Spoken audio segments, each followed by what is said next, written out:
Fakta bahwa pengeliling bumi pertama itu bukan Enrique, itu udah 500 tahun dikubur. Disembunyikan oleh bangsa Eropa, terutama Spanyol dan juga Portugis. Ini adalah semacam pride, ya, dan bukti itu banyak sekali.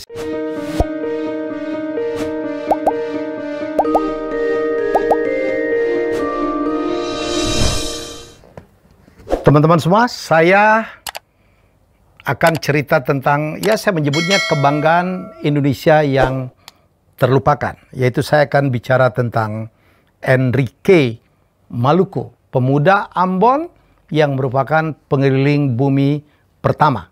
Ya, bukan Magelhanes, bukan Elkanah. Dan dia adalah pemuda dari Ambon, bukan dari Malaysia, bukan dari Filipina. Kenapa saya dan tim bertahun-tahun meriset ini? Dulu kita pernah membuat buku bersama Pak Reinhard, saya, dan sekarang kita bikin novel. Ya, kita bikin novel supaya para millennials lebih senang untuk membacanya. Ya, jadi sekali lagi, ini adalah cerita tentang Enrique Maluku. Namanya banyak banget. Ada yang menyebutnya Enrique Malacca, ada namanya Henry the Black, ada namanya Enrique del Negro. Nanti saya akan mulai mengurai satu persatu, ya, secara pelan. Jadi fakta bahwa pengeliling bumi pertama itu bukan Enrique, itu udah 500 tahun dikubur. Ya, disembunyikan oleh bangsa Eropa, terutama Spanyol dan juga Portugis. Hanya untuk ini adalah semacam pride, ya, tidak memberikan tempat kepada orang Asia yang sangat hebat. Teman-teman, saya dalam riset saya, dalam bacaan-bacaan saya menyampaikan betapa hebatnya keahlian maritim pelaut-pelaut Indonesia. Lebih dahulu, lebih hebat dari pelaut-pelaut Eropa atau pelaut-pelaut Cina sekalipun. Ya, dan bukti itu banyak sekali. Saya pernah bahas dengan Guru Gembul, ya, dengan Ustadz Salim Afillah, ya. Jadi inilah yang ditutupin, dan sehingga kita pun kadang-kadang lupa bahwa dulu kita ngeklaim bahwa nenek moyangku orang pelaut. Itu bukan slogan kosong. Ya, dan saya senang sekali ya begitu Pak Jokowi membuat program tol laut, bahwa kita harus sekarang menghadap ke laut, tidak boleh lagi memunggungi laut. Bahkan ada Menko Maritim, betapa hebatnya kelautan maritim Indonesia. Ini adalah kekayaan Indonesia, karena di lautan tidak saja ada ikan, tetapi banyak sekali mineral. Ya, jadi kalau kita bisa mengelola, ya, kekayaan kita di laut, Indonesia akan menjadi negara maju. Di samping itu, teman-teman sekalian, saudara-saudaraku, kita ini ya harus kita akui agak darurat idola, ya. Kita ini darurat idola. Banyak sekali orang-orang yang kita anggap, yang kita tuakan, kita anggap pemimpin, tahu-tahu ya orang yang kita harus menjadi panutan, tiba-tiba melakukan hal-hal yang kadang-kadang aduh kok begitu ya. Ya, terkena kasus hukum dan sebagainya. Sehingga sekarang teman-teman, milenial kita, Gen Z kita, itu tidak lagi punya idola yang demikian lantang mereka sampaikan, yang merupakan misalnya pahlawan-pahlawan pada masa lalu. Banyak milenial kita, saya sudah pernah juga membuat satu konten, saya challenge mereka, bahwa para milenial itu nggak tahu ya pahlawan masa lalunya dia, siapa Sultan Hasanuddin, siapa Sisingamangaraja, siapa itu Pangeran Diponegoro, apa perjuangannya, siapa itu Panglima Sudirman, apa perjuangannya. Yang kita kenal hanya nama jalan. Ya, jadi sekarang saya mengatakan Nusantara ini darurat idola. Siapa idola anak muda sekarang? Bintang K-pop, bintang film, penyanyi yang berasal dari Amerika, dari Inggris. Ya, jadi inilah yang menurut saya harus menjadi satu perhatian, dan akhirnya saya dan teman-teman tergerak untuk membuat bahwa Indonesia itu punya tokoh idola yang harus kita angkat. Ya, kenapa? Kalau tidak, bisa diangkat orang lain loh. Dan itu terjadi. Dan sekali lagi, proyek Enrique Maluku ini adalah proyek pencarian idola Nusantara. Ya, dan ini saya akan ungkapkan betapa hebatnya Enrique. Kita makan fakta. Satu, sekali lagi, penggiling bumi pertama adalah orang Indonesia, Enrique Maluku. Kebanggaan untuk kita. Kebanggaan juga untuk teman-teman dari Maluku. Ya, bukan Magellan, bukan Elcano. Ya, dan siapa Enrique? Apa dia? Keahliannya, dia ini adalah ahli bahasa. Ada orang yang dilahirkan dengan kemampuan linguistik yang dahsyat, gampang belajar bahasa. Dia adalah salah satunya. Dan dia tentu saja juga cukup paham dengan ilmu-ilmu kelautan. Karena dia dilahirkan di Kepulauan Maluku. Ya, dan itulah yang membuat dia diangkat oleh Magellan sebagai sahabat untuk menemani dia mencari Pulau Maluku. Pulau impian yang dicari oleh seluruh bangsa Eropa. Karena Eropa dulu sangat tergantung kepada rempah-rempah, terutama cengkeh dan pala. Ya, jadi itu tujuan kami. Oke, dan sekali lagi fakta ini yang 500 tahun ditutupin, ya sekarang the secret reveal atau berusaha untuk kita buka, ya kita buka rahasianya. Teman-teman, inilah perjalanan Enrique ya.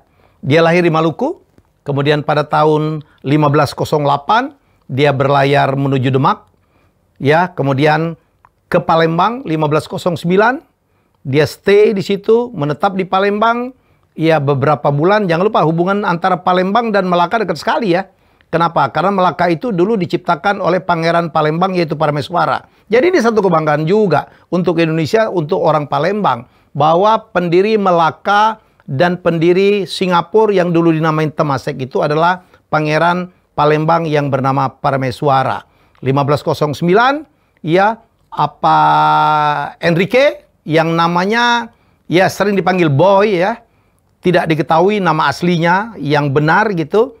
Kemudian dia ke Melaka, di Melaka dia bertemu dengan banyak tokoh dan akhirnya dia dalam satu konflik.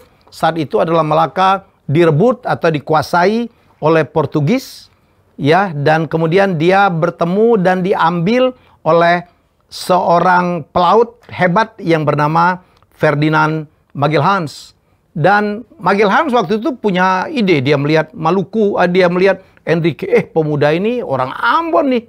Dia pasti tahu Ambon itu di mana karena dia berasal dari Ambon, dan kemudian dia tahu juga bahwa anak ini ternyata jago banget berbagai bahasa. Dia bisa bahasa Spanyol, dia bisa bahasa Portugis, ya dia bisa bahasa Melayu tentu saja ya kan. Dia bisa bahasa Inggris. Akhirnya Magellan dibawa oleh Enrique dibawa oleh Magellan ya untuk mencari sponsor ekspedisi bangsa Eropa untuk mencari pulau rempah atau Spice Island. Ya, jadi kemudian Enrique dibawa ke Spanyol. Kenapa? Karena Portugis tidak lagi bisa dijadikan sponsor karena Portugis sudah memiliki jalur untuk membeli rempah melalui Melaka. Walaupun dari Melaka ke Maluku mereka juga belum tahu, tapi mereka praktis sudah mendapatkan keuntungan yang sangat besar dari perdagangan ya membeli rempah-rempah dari Melaka padahal berasal dari Maluku. Akhirnya Magellan walaupun dia orang Portugis, dia menghadap Raja Carlos ya dia untuk minta sponsor. Raja Carlos, raja muda, perlu nama ya, mereka negosiasi berapa biaya yang dibutuhkan. Magellan bilang saya butuh 5 kapal, biayanya sekian. Bagaimana kamu bisa meyakinkan saya? Magellan kira-kira ngomong gini, saya bawa orang Maluku loh. Ya, dia tahu navigasi dan nomor 2 dia bisa berbahasa Maluku. Ya, kan kita nggak mungkin bisa bertransaksi dengan orang Maluku kalau kita tidak bawa orang yang bisa berbahasa Maluku, apalagi orang asli dari sana. Oleh karena itu, ya buku kami, novel kami sebut Clavis Mundi. Apa arti Clavis Mundi? Kunci dunia. Orang yang bisa menguasai bahasa suatu negara, dia ibarat punya kunci untuk membukanya. Dan jadilah akhirnya tanggal 22 September 1519 ya, ekspedisi ini berjalan dari Sanlúcar de Barrameda di Sevilla, Spanyol.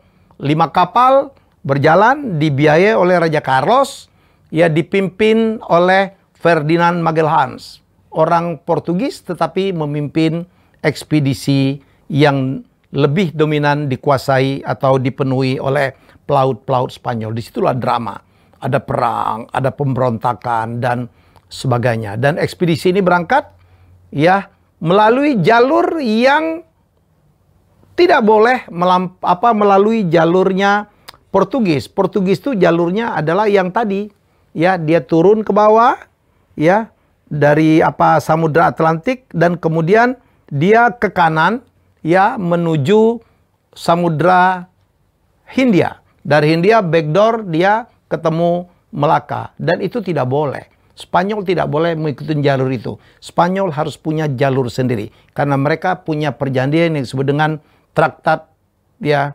Tordesillas. Ya, akhirnya apa? Perjalanan ekspedisi yang dibiayai Spanyol itu harus melalui jalur sendiri. Dan mereka jalurnya adalah ke arah sebaliknya. Begitu turun dari Samudra Atlantik, mereka kemudian harus ke kiri, ya. Harus ke kiri masuk ke Samudra Pasifik. Yang dulu orang tidak pernah ada yang pernah masuk ke Samudra Pasifik. Jadi berbulan-bulan ya terjadi perang, kena sakit dan sebagainya. Ada yang pulang, ya 5 kapal itu menjadi tidak utuh, tapi mereka berjalan terus.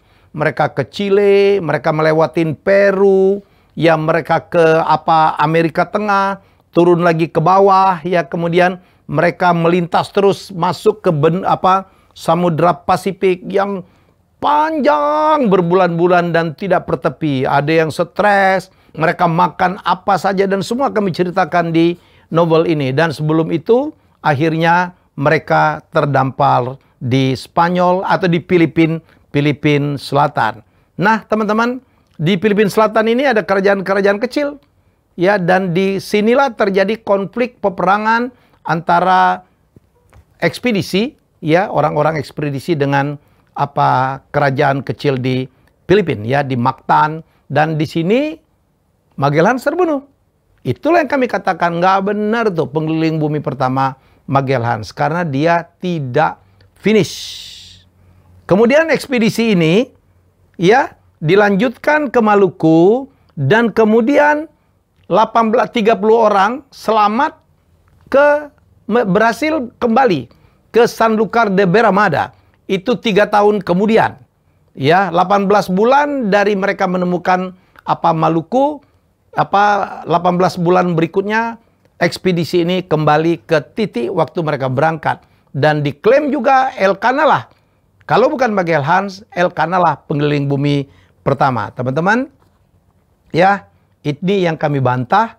Sebenarnya, ya, orang pertama itu adalah Enrique karena kami menghitungnya dari start adalah dari Ambon. Kalau dia ke Ambon, ke Demak, Palembang, kemudian Melaka, dari Melaka ke Portugis, dari Portugis dia berbalik arah menuju Filipina, ya, melalui Samudra Pasifik. Sebenarnya Enrique sudah keliling 365 derajat bola dunia. Itulah klaim kami bahwa pengeliling bumi pertama itu adalah Enrique, orang Indonesia. Ini adalah atau orang Nusantara atau orang Maluku. Ini adalah lintasannya, saya tunjukkan kepada teman-teman semua. Yang di bawah itu the startnya Maluku, dia berputar, ya, ke kiri, ke Demak, ke Palembang, ke Melaka, dan itu yang seperti klaim saya. Begitu mencapai Filipina, sebenarnya Enrique sudah lebih dari 360 derajat, ya. Dan ini bukti-buktinya saya bisa sampaikan adalah Martin Fernandez de Navarrete, ya, yang mengcompile ini 1 abad setelah ekspedisi ini kembali ke Sevilla, Spanyol. Dia menulis buku ini berdasarkan buku-buku yang ditulis oleh Oviedo, oleh Pigafetta. Dia menemukan, ya dari catatan-catatan itu bahwa ini catatannya, nih ya, ini dari bukunya Navarrete. Ketika Magellan berada di India bertugas di bawah Raja Portugal, ia membeli seorang budak di Melaka yang aslinya berasal dari Maluku. Menurut beberapa penulis dan dari Sumatera menurut yang lain yang dinamainya Enrique. Ya, ini menarik ya. Berasal dari Maluku, tetapi ada penulis yang mengatakannya dari Sumatera. Kenapa? Karena sebelum dia di Malaka, dia pernah ke Palembang atau ke Pulau Sumatera. Dan Pulau Sumatera jauh lebih populer daripada Maluku pada saat itu. Ya, dinamain Enrique. Ada juga, ya. Ia belajar dengan sangat sempurna dan berbicara bahasa Ladino atau berasal bahasa Latin ya, Latino. Ia melayani tuannya dan orang-orang Spanyol sebagai penerjemah. Dia adalah penterjemah di Kepulauan India. Karena dari Malaka sampai Filipina dan mengerti bahasa Melayu. Ya, jadi maksudnya dia penerjemah bahasanya India, ya, bahasa Melayu, dia ngerti semua. Ada kontroversi, dia dianggap budak ya. Kalaupun dia budak ya, itu sebutan orang Eropa terhadap orang Asia saja.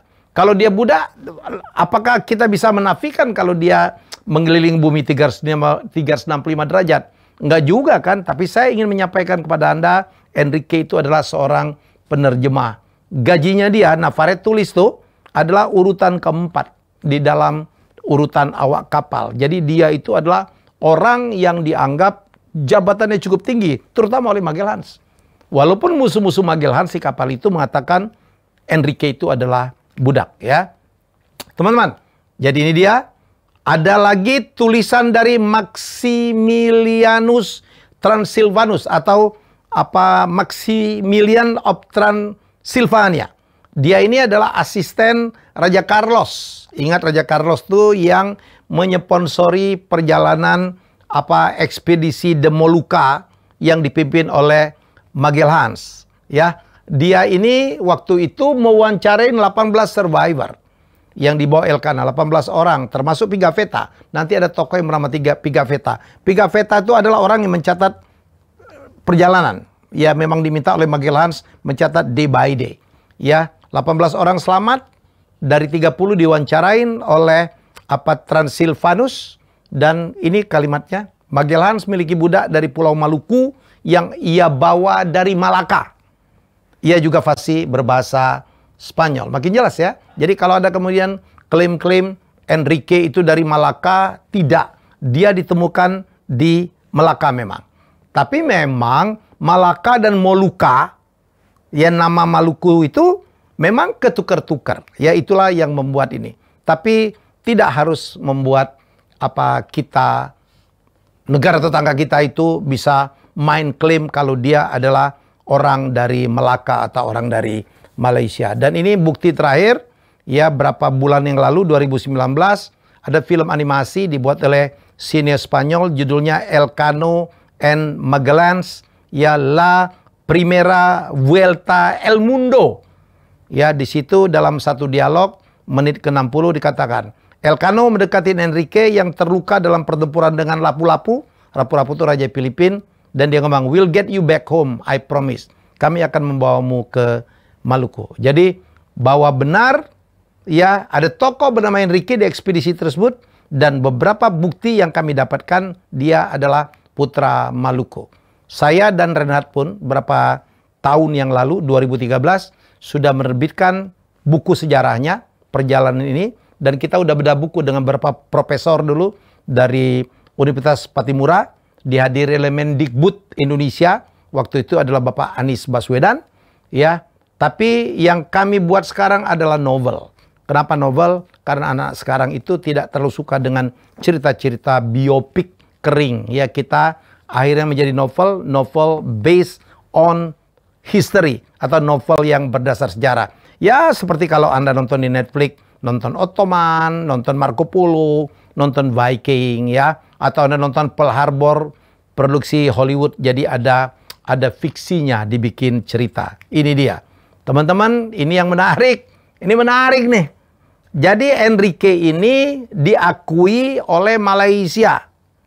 Ya, adalah, ya Anda lihat di Malaysia. Malaysia itu dia disebut sebagai Panglima Awang. Itu Anda lihat tuh ya. Ada patung itu disebut Enrique de Malacca. Adalah orang yang mengelilingi bumi pertama. Enrique de Malacca. Ya, Enrique Malacca. Bukan Maluku, tapi memang dia ditangkap oleh Magalhães di Melaka. Ya. Dan ini pun novel loh, fiksi. Dikarya dari Harun Aminur Rasyid. Luar biasa. Cerita tentang Panglima Awang ya. Ada di museum. Salah satu jalan di Malaka juga ada jalan Panglima Awang. Halo orang Indonesia. Dan kita sendiri tidak melakukan itu. Kita jadikan nama bandara kek. Kita jadikan nama jalan kek. Nih novelnya Panglima Awang. Harun Aminur Rasyid. Bagaimana mungkin berkulit gelap? Malaysia kan tidak begitu. Ya, ini Panglima Awang. Ya, oke. Bahkan teman-teman, Filipina pun, Quirinos, pembuat biografi profesor dari Filipina, juga ikut mengklaim. Mereka menamainya Henry Del Negro. Del Negro, negro itu artinya hitam. Ya, ditulis oleh novelis Filipina paling top. Ya, ditulis oleh, kalau nggak salah namanya Maria Palais atau apa gitu ya, saya lupa, mohon maaf. Nanti saya cek.